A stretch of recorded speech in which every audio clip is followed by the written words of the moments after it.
Once upon a time, in the age of the eternal cylinder, there lived a family of little creatures called the Trebhum. Trebhum are not the strongest, nor the fastest, and they do not have sharp teeth. They would make easy prey for the terrible force that came to their planet. But Trebhum are loyal and resourceful and very, very stubborn. It is with such a Trebhum that our story begins. One clever little creature born into a cruel world who would be instrumental in bringing prosperity to its kind.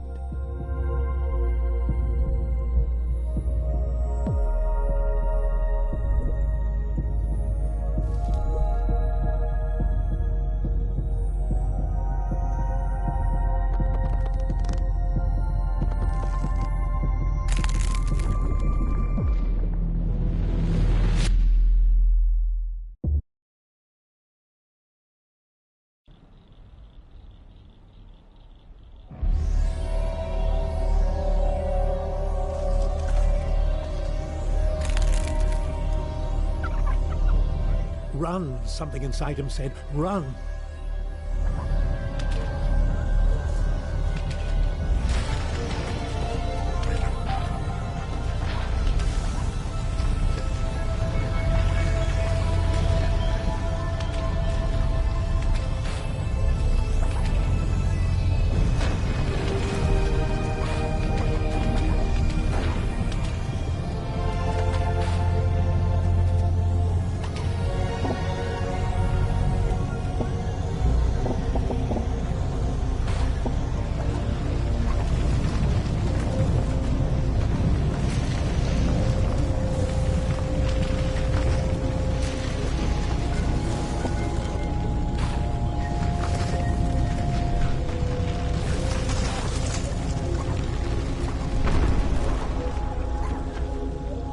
The great crushing thing, the great cylinder, had stopped. Perhaps it was safe here for a little while. How quickly it learned to use its legs and its trunk.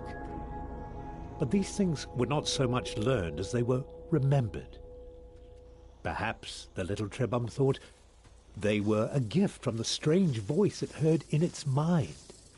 That too was a kind of memory.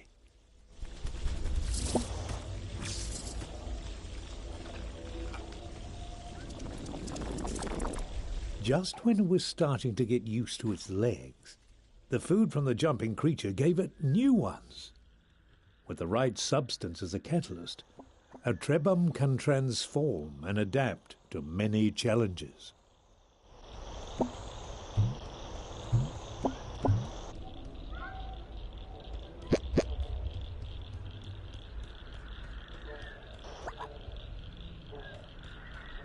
The Trebhum was drawn to a bright light, or perhaps to the creature next to it.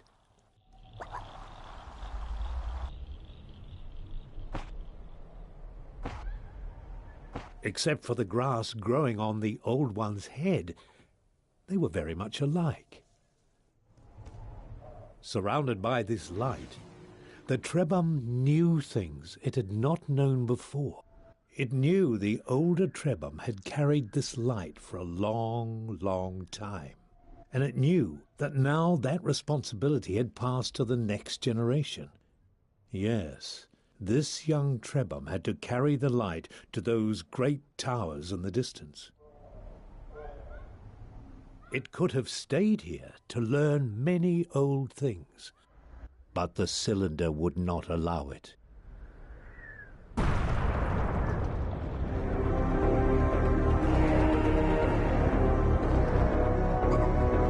Run, the inner voice said, run.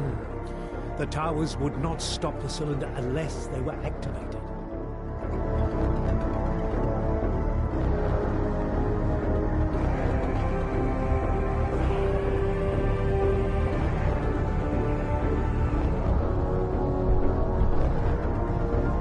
Quickly, the Trebhum had to step on the symbol or the cylinder would not be stopped.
The voice inside the Trebhum's memories assured it that while the tower stood, the Trebhum would be safe. The power of the eternal cylinder was contained for now.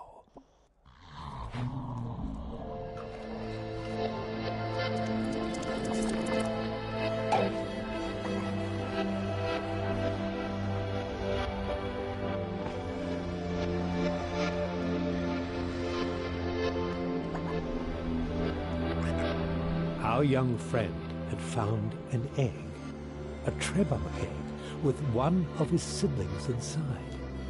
The egg had been abandoned, but it could still be made to hatch. All that was needed was a source of heat.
It was hard for the Trebhum to know what to do or where to go.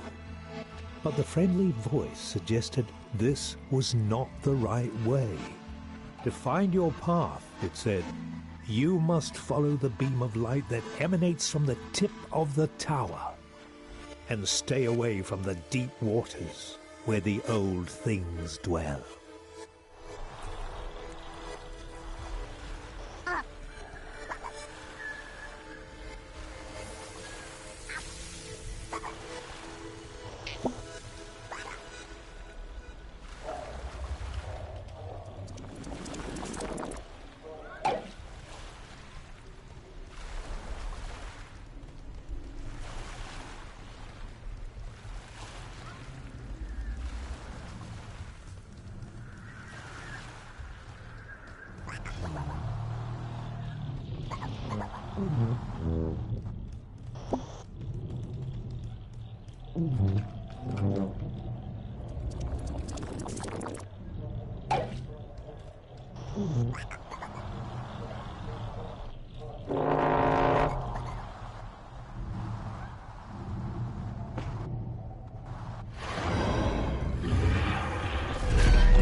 Finding another Trebhum was a cause for joy, but this new friend was not well.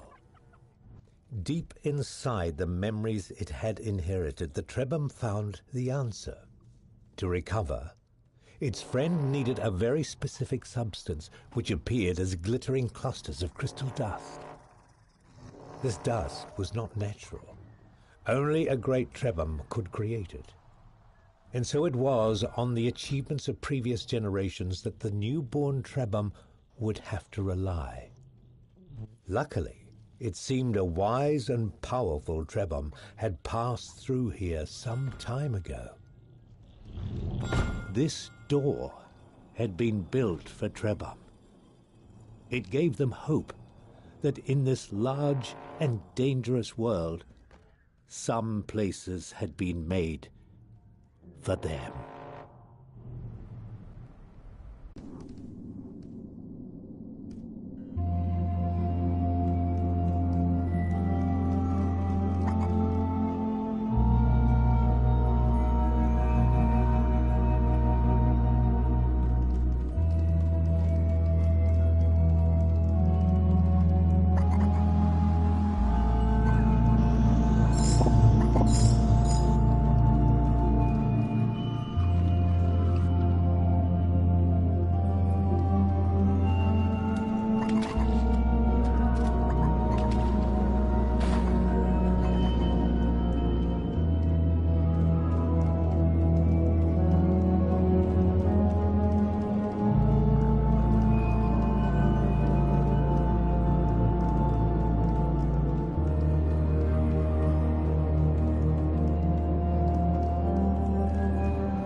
Somehow this ancient statue transferred knowledge to the Trebhum. It was as if a memory had been stored inside it, waiting for someone to absorb it. And as soon as this knowledge had entered their minds, the Trebhum realized that there was a great library of information hidden away in the web of their memories. But why was the knowledge of a specific ingredient placed here in this Trebhum made of stone?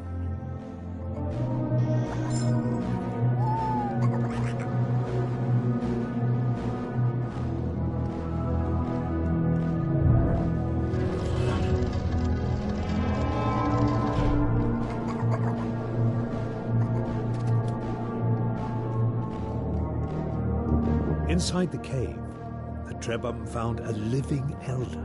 It had been waiting in this chamber for a long, long time.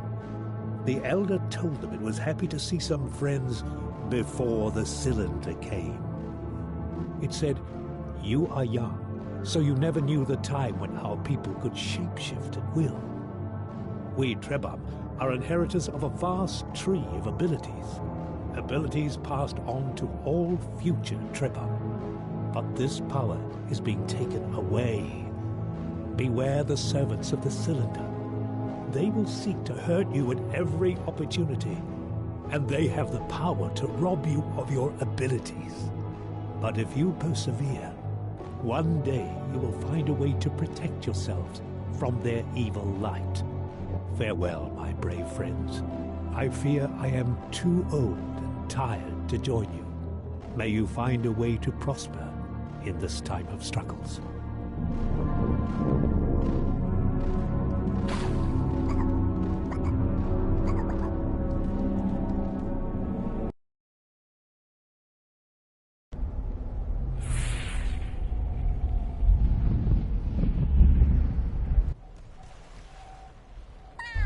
It was not easy to leave the cave, but the elder had urged them to go forward.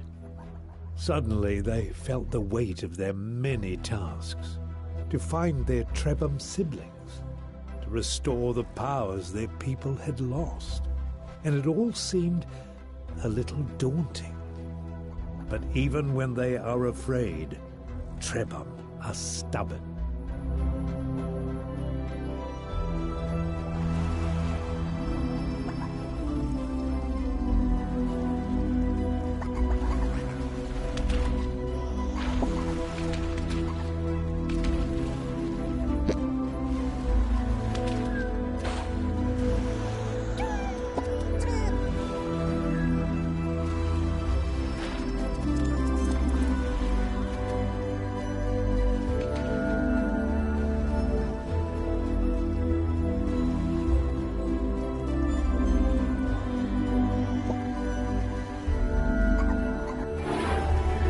cylinder resumed its destruction.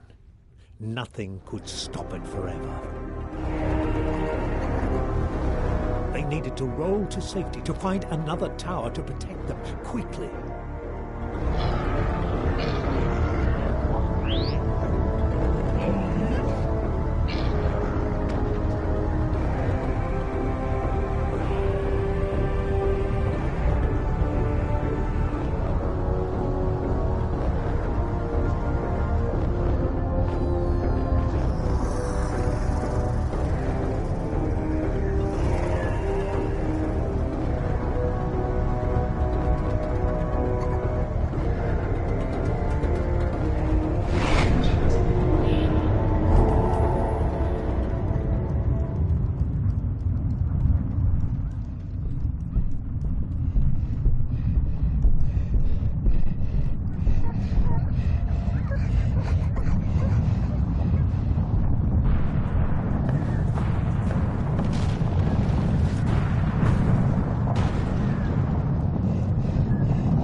Trebham found themselves almost as lost as they had been in the beginning.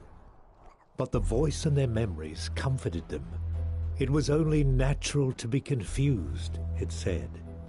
They had been born into a strange, broken world, cut off from the history of their ancestors. Everyone was a little lost these days. What mattered was to keep going, to keep looking for answers, to keep carrying the light they held within them, the light that stopped the cylinder.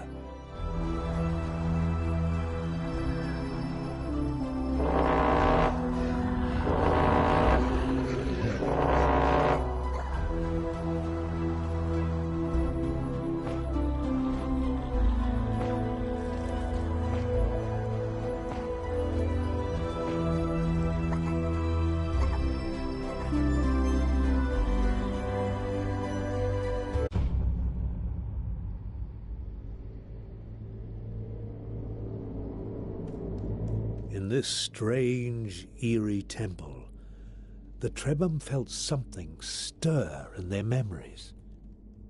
There was a great power in this place, something from the days when even the elders were young. Perhaps it could help them.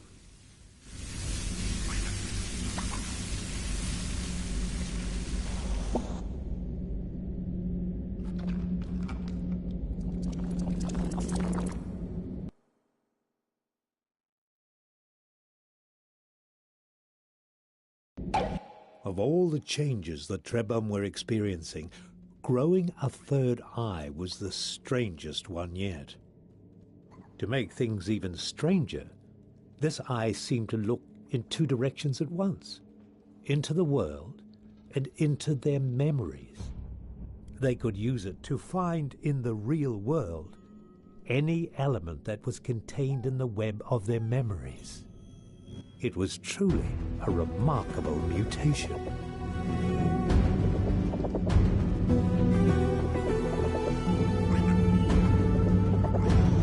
The Trebham were disoriented for a moment. Something new had entered their memories and they needed to make sense of it. It seemed to be a map. And on this map, a location had been marked. If they understood correctly, there was some manner of serpent, a guardian, a greater being of some kind, somehow linked to a safe haven. Could they find refuge there? Their ancestors must have created this map for a reason.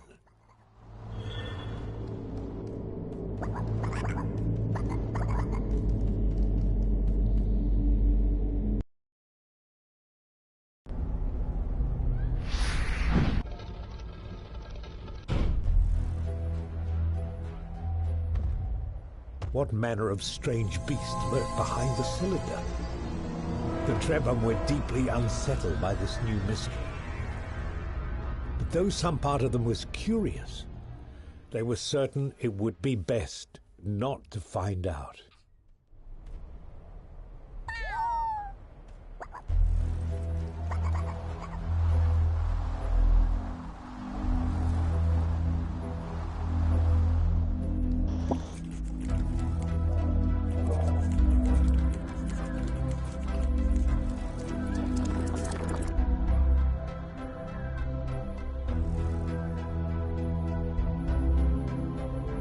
The Trebhum were excited by this discovery. This new mutation would allow them to extract water from ingredients that were otherwise quite dry. But the voice cautioned them to be careful. More water was useful, but this process would not extract any nutrients. They would have to use it carefully and wisely.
As their fear faded, the Trebhum started feeling weak and tired.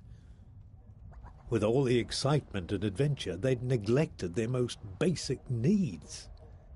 The sound of an empty stomach reminded them that survival requires more than escaping from danger. You also have to eat. Luckily, one of the many gifts of the Trebhum is the capacity to store food in their bodies. But they still need to digest it to gain the vital energy that gives them strength. And for such small creatures, they do require rather a lot of food. Fortunately, the savannah was rich in flora and fauna which would satisfy their little bellies without necessarily triggering a mutation.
The Trebhum felt a great power flowing through this cave, but they were not afraid.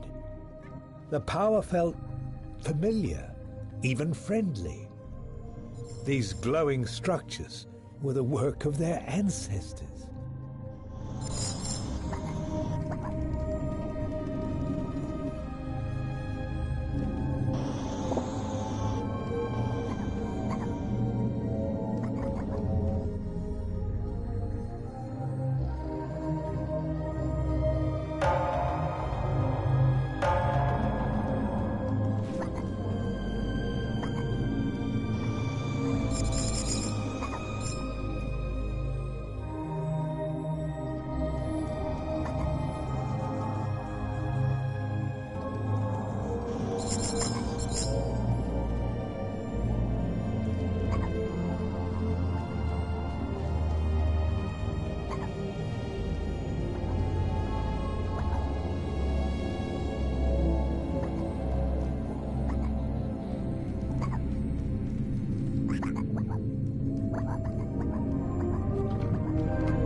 was this strange being?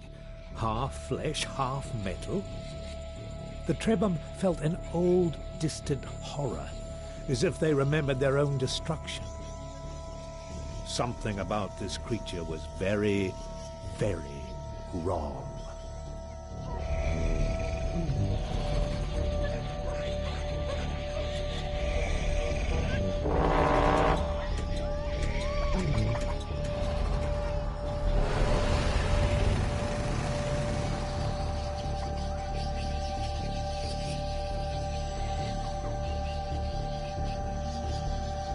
Trapped on all sides by deep pools of poisonous gas, the Trebhum needed to find a way to escape this monstrosity. Perhaps there was a way to use the creature's own weight to lower the bridge? One by one, the yellow light cruelly burned away the Trebhum's abilities. The Elder had warned them about the evil light of the Cylinder's servants. Now they knew what kind of creature to avoid.